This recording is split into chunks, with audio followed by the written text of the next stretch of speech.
We're going to look at what else that's been making the news this week, and we're now joined in the studio by Ian Kemish, who's an author, international relations specialist and former diplomat. Thank you so much, Ian, for being in the studio with us. Great to be here again, yeah. Let's start off with this article from SBS. Of course, the Sudan crisis just seems to be worsening, of course.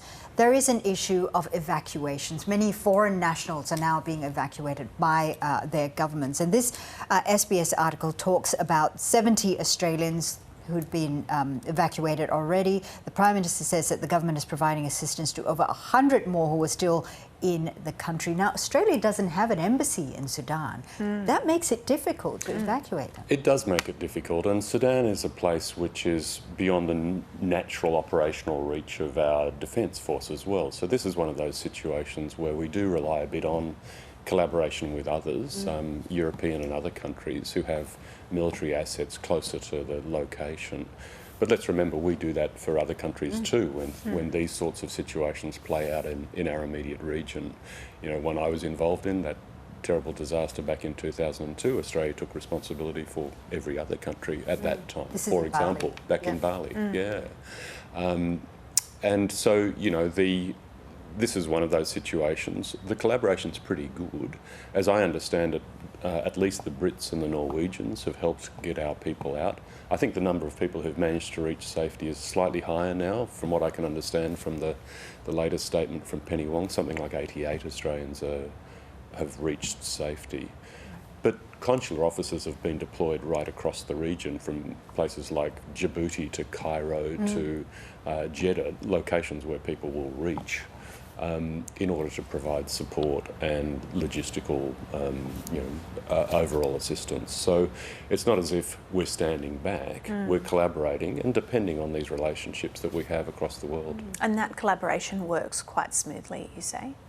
It generally does, yeah. And we tend to, every country tends to naturally prioritise their own nationals, but there's almost always space for others in these situations. The Australian population is not huge compared to others, but nonetheless there's a significant number of people there. They deserve attention and support. I think they're getting it, but in a slightly different way to how it would play out in our immediate region. Just staying with the issue of Sudan, of course, the Britain's The Telegraph newspaper has this article talking about the fear that Europe has about a possible influx of refugees from the conflict area as well. We've seen this in the past with Afghanistan, with Syria, with Iraq as well. And I know the European Union is they're having discussions about trying to tighten the borders and trying to put more search and rescue operations in the waters. But is that search and rescue operations to save the boats or to push the boats away? Well, isn't it interesting? I think that big issue of the refugee crisis of this region is actually quite a long-standing problem, and it's almost as if it doesn't exist unless they're coming to Europe. You know, in terms of our world view on all of this, we become much more conscious when suddenly it presents as a potential problem for Europe. There have actually been thousands of people displaced in that part of the world for many years now, and a further something like 30,000, according to UNHCR, have sort of been displaced in the course of this last horrible conflict that's playing out there. I have found it interesting, the noises that we're getting from Europe. There's, in the case of the UK, for example, we've had the immigration minister speaking about the potential for another influx across the channel. I don't think it's coincidental that there's also playing out in the UK a debate over tightening up the immigration arrangements and taking a more assertive approach to boat turnbacks, as you're suggesting. I think it all fuses with that domestic debate. In the end, there is a big problem there, and countries that we don't think about very much, like Chad and South Sudan and Ethiopia, are absorbing a very significant influx of refugees. Like I say, when it's Europe, we suddenly start to pay attention. Back on the issue of help for Australians overseas, we have this Australian man, a young Australian man who's been arrested in Indonesia, in the very conservative province of Aceh, after going on a bit of a naked rampage, a bit of a drunken rampage over there. You have a bit of experience in dealing with these kinds of cases. What are the options here for a man like Bodhi in Aceh? He has one option, and that is to face Indonesian justice. And that's it. Now, you know, of course, the Australian Consular Service will do what it normally does for any person arrested overseas. And by the way, there's 2 or 3 arrested every 24 hours somewhere. This is one of the ones that's bubbled up and come to our attention for fairly obvious reasons.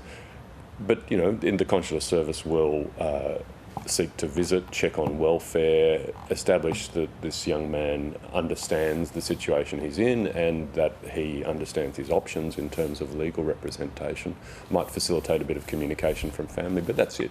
Being Australian doesn't get you a get out of jail free card, and you know, in this case, who knows the circumstances of the case, whether there's mental health issues, I have no idea. It could simply be alcohol.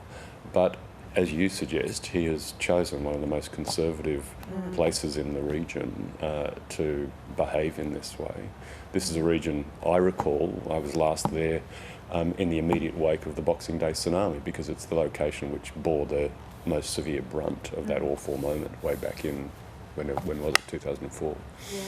Yeah. I do wonder about the behind-the-scenes type of conversations that are being held in this particular case, and many other cases. As you say, every 24 hours there's always an Australian who's been behaving badly overseas, and the consulate has to come to their rescue.